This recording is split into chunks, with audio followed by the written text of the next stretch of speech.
a question from the crowd. Sino pong gusto mag-question, guys? Ma'am, Go ahead, question po. Amidst the political noise and chaos, tsaka po sa mga pagtaas ng presyo ng bilihin, yung inflation po natin ngayon, yung gasolina, ano pong masasabi niyo or mensahe niyo po sa mga ordinaryong Pilipino na patuloy na lumalaban sa araw-araw na buhay, at sa traffic, sa mahal ng kuryente, sa mahal ng bilihin?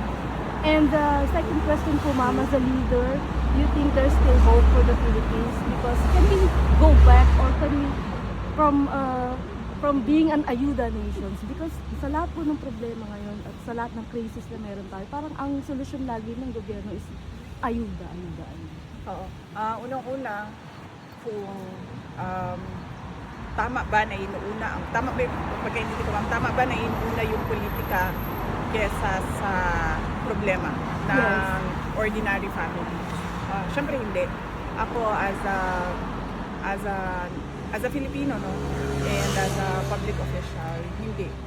Dapat nauuna ngayon ang isipin ng pamahalaan ay paano yung pambili ng pagkain araw-araw ng mga pamilya na naghihirap. Sabi ko nga nung usapan natin nung isang araw, sabi ko kahit hindi na lahat, no, kahit hindi na yung middle class, pero isipin nila yung mga kumbaga, ano bang term, one day one eat na mga families, no, na parang tipong kung may kita sila ngayon, may pagkain, kung walang kita ngayon, walang pagkain. So yun yung dapat ang iniisip at inuuna ng pamahalaan, na kung totoo man yung suhulan para sa impeachment, it is better off used to help struggling families because of the current economic situation of the Philippines. Pangalawa, ma'am, Ma'am, as a leader po, Ayuda Nation? yeah, kung Pwede, kung ma'am. may pag-asa pa po ba tayo para Oo. bumangon ulit and to Oo. go away with ayuda? Yes, ma'am. Kasi hindi naman dapat kasi talaga solusyon sa problema ng poverty is ayuda. Hindi yun yung solusyon. So, kung may pag-asa pa ba? Yes, pero hindi kaagad yun mararamdaman at makikita ng mga tao. So ma'am, ano pong masasabi niyo or mensahe niyo po sa mga taong nawawalan na po ng pag-asa and sobrang pagod na sila sa pakikipaglaban sa buhay? Nakikiisa ako sa kanila sa kapaguran dahil sa kawalan ng direksyon ng gobyerno natin. At masakit din sa akin na marami, syempre naging mayor din ako, at marami din akong napuntahan na iba't ibang lugar sa Pilipinas. Marami akong nakilala na, alam mo yon, hindi sila congressman, hindi sila mayor, hindi man lang sila konsehal, na sigurado at assured yung sweldo buwan-buwan, no, na nakakaawa dahil yun nga, minsan hindi nila alam kung may darating na pera o wala, may pambili ng pagkain o wala. Yun kasi talaga yung pinaka basic, no, na kailangan tugunan ng gobyerno. Yung capacity o yung oportunidad ng mga tao na magkaroon ng pera, pambili ng pagkain, papaaral sa kanilang mga anak. At syempre, bahay, kuryente, tubig. Thank you, Bibi. Any question? Ma'am, Go ahead. I'll go ahead, ma'am. Yeah, I just wanted to ask, Dito, ma'am. Ma'am Sarah, I just wanted to ask, where do you draw strength amidst all the bashing and the persecution that you are facing every day? Wala kasi ako sa social media, ma'am. So, hindi ko nakikita yung bashing. So, hindi talaga ako maaapektuhan ng what you don't know won't hurt you. Yes. So, ganun ang motto ko sa But what about the bashing. political persecution? Sa- Like how many you know, all this negativity that surrounds you in your office or you know, in your work? Sa trabaho naman, ma'am, meron talagang, syempre, sa isang opisina, meron talagang mga problema, no, particularly sa administration and operations. But usually, lahat naman yan nasa-solve with coordination meetings with staff and officials. Pagdating naman sa politika, paano ko ba sabihin ito?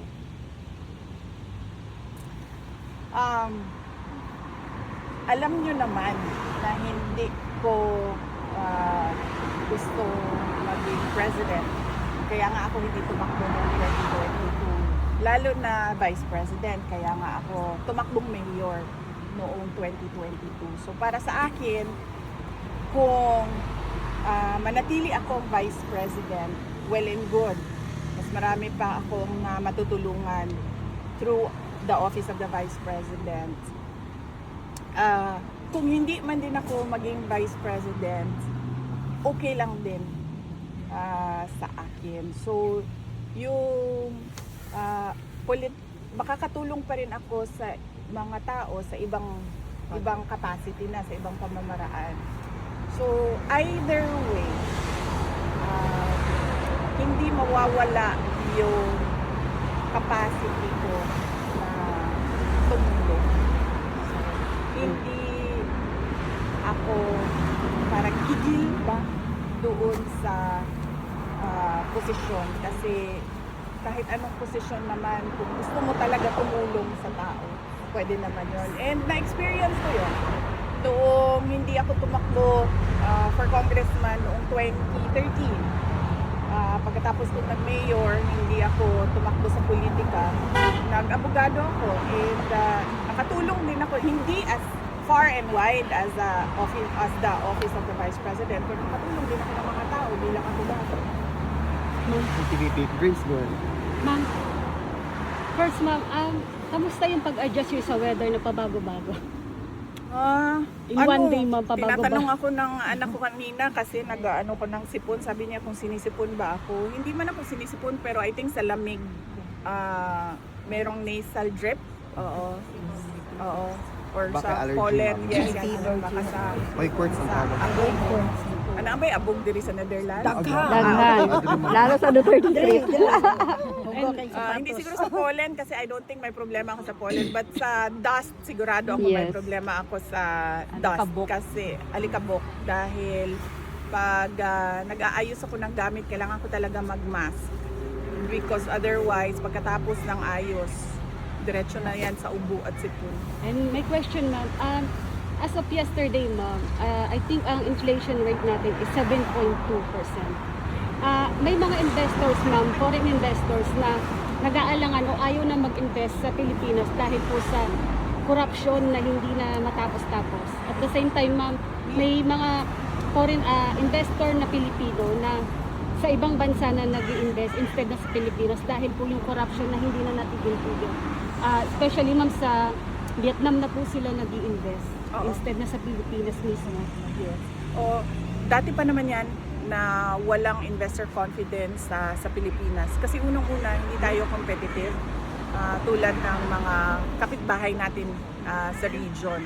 So, kung makikita nyo yung mga nag-i-invest sa atin sa Pilipinas, kung ikumpara mo siya sa mga kapitbahay natin at parang kapareho natin ng standing na bansa tulad ng Thailand, tulad ng Indonesia, makikita mo na Vietnam, makikita mo na they would prefer dito dahil napaka-competitive nitong mga countries na to, and very business friendly yung kanilang mga batas and yung kanilang governance as compared to sa Pilipinas na ang levels ng corruption is from the office of the president hanggang doon sa barangay.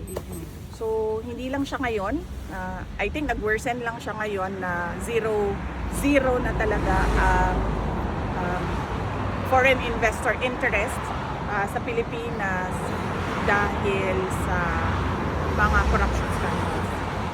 DP Inday, may mensahe ba si dating Pangulong Rodrigo Roa Duterte sa mga Pilipino today, apart from yesterday's? Wala siyang specific kasi hindi ko rin siya natanong kanina. Ikaw, kung ma'am. may message siya, pero nasabi lang niya na gusto ko lang i-share yung nasabi niya kanina na you cannot talk about the universe without thinking if there is a God or not. No. Ikaw, ma'am, as Vice President, and again, I am confident in saying na talagang we are rooting for you, whatever destiny may unveil in the distant future, ma'am. you're still our future President of the Republic of the Yes. Philippines. What's your message to the likes of me who actually share the same sentiment? Nagpapasalamat na undying and unending yung pagpapasalamat ko. In fact, sa totoo lang, naisip ko, I am very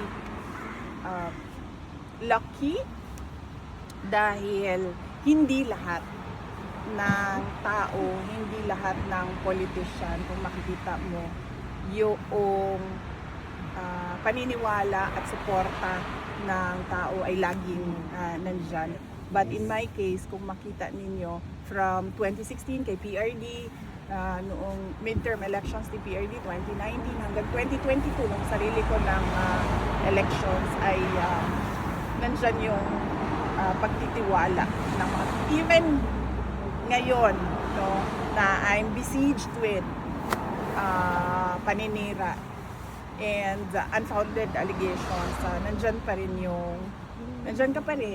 nandyan pa rin na kayong lahat na sinusuporta. So, on that note, I am truly blessed by God for giving me that kind of support from my fellow Filipinos.